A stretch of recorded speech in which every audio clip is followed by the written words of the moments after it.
Hello, my name is Karen Borrero Osorio, student of Universidad del Atlántico, and I belong to English class by Javier Barros. So I'm gonna introduce you a little bit about a nice chapter that I was reading. Let's start. We can be so emotionally fragile while we are alien because our mental well being is based in part on the illusion of invulnerability. Sickness will burst that illusion, attacking the premise that our private world is safe and secure. Suddenly, we feel weak, helpless, and vulnerable. This is what Goldman shares in Chapter 11, Mind and Medicine, in his book, Emotional Intelligence, which is considered a fact. Many people that I know have healed themselves of a sickness thanks to the power of their emotions and their mind. Actually, one day I was watching a Chinese movie in which the actress was an old Chinese woman. She had cancer. Well, in the Chinese culture, so many years ago, the person who had cancer is the only one who is not allowed to know it. And everyone else knows it, but they have to keep the secret. Do you know why? The reason is that when you don't know it, you are going to have a good life, you are going to enjoy your life, and you are not going to live on pain, suffering for a death that will come anytime soon. In this movie, all her family was called to visit her using an excuse. The excuse was that his grandson was going to get married, and she was the one who wanted to organize all the ceremony, and she wanted to do the party and everything like that. At the end of the story, everyone said goodbye to her, believing that her death will come to her anytime soon. Well, 5 years later, she was still alive and celebrating 5 years of marriage of her grandson. She never knew what she was passing for, and no one would ever tell her. I believe that having zero knowledge of illness may make you survive because your emotions can control your brain. At the same time, your health, since the brain controls anything, and the emotions can confuse the brain also. Well, those are good feelings, but they are also bad emotions that instead of being a cure, will make you sick. According to many studies, emotions like stress or short temper may affect health. Anger, anxiety, and depression might have a significant impact of some kind of the heart functions. There were some investigations where Dr. Redford Williams found out that people with high levels of hostility were more likely to die at the age of 50. Some of these people were asked how do they feel when they are angry, and most of them say that their heart beating were faster and they didn't feel as normal.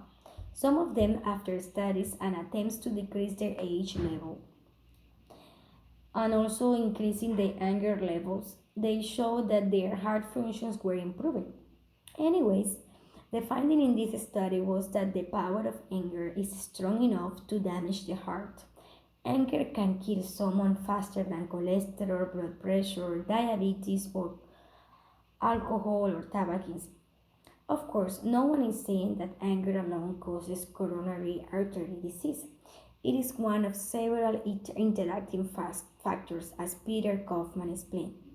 We can yet sort out whether anger and hostility play a causal role in the early development of coronary artery disease or whether it intensifies the problem once heart disease has begun, or both. But take a 30 years old person who repeatedly gets angry.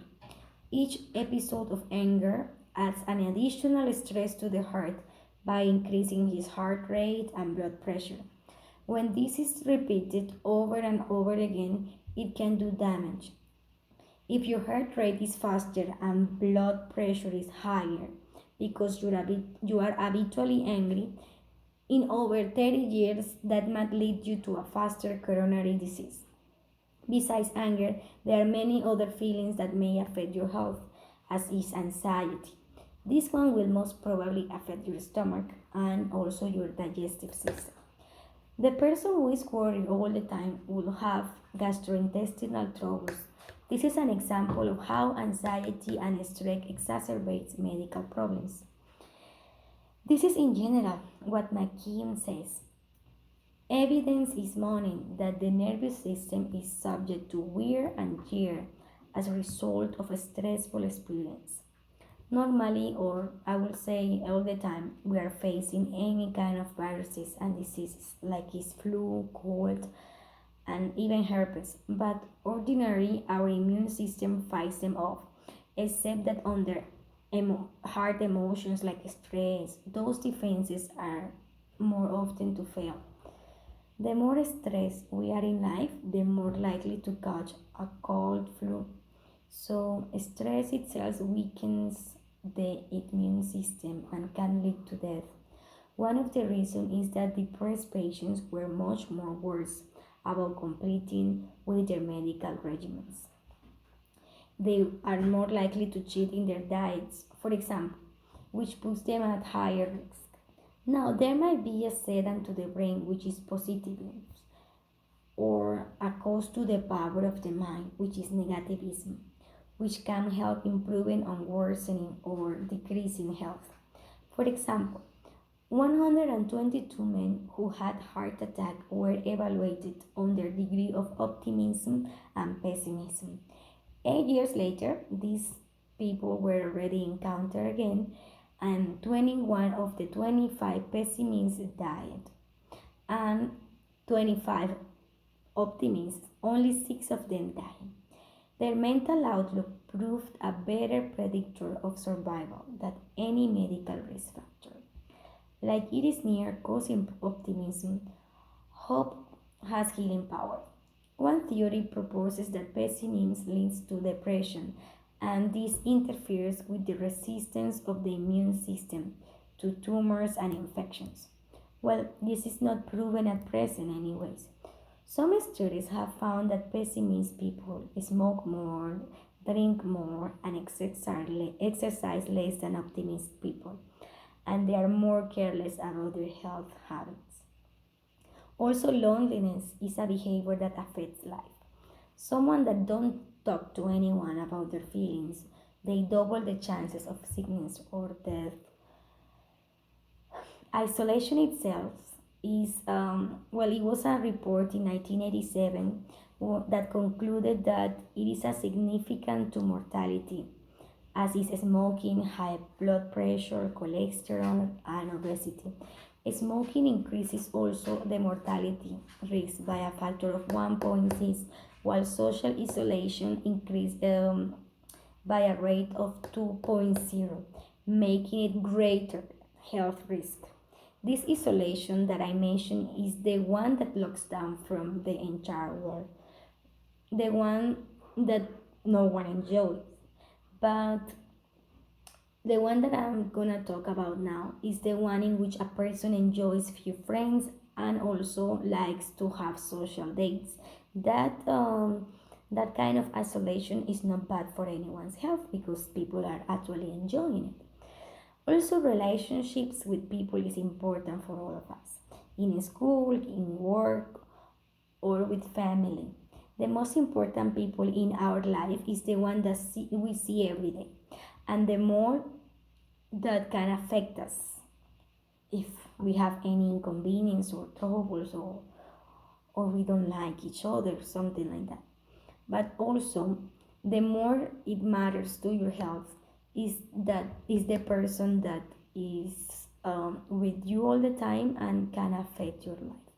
So the recommendation to have a good health is through the use of mind.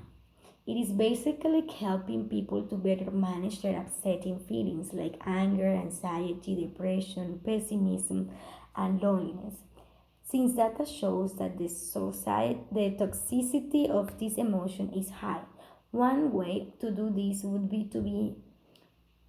to impart most basic emotional intelligence skills to children. Why the children? Because they are the one who are easier to learn, and also they are gonna grow up with better emotional intelligence.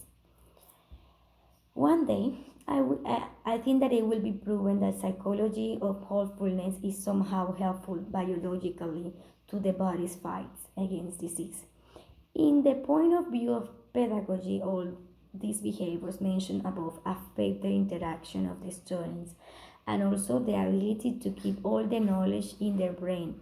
That is why some students are more willing to learn, or it is extremely easy for them to catch all the knowledge compared to some other kids that don't have this emotional intelligence and they don't feel strong enough to fight their fears and also their pain. Sometimes these kids from these ages, they don't have good relationship with their parents or with friends or with anyone. That is what is affecting their knowledge and all the behaviors that they have. So about this, all my suggestion is to improve in emotional intelligence, which is gonna lead everyone for a better understanding of life and also for a better interaction with anyone.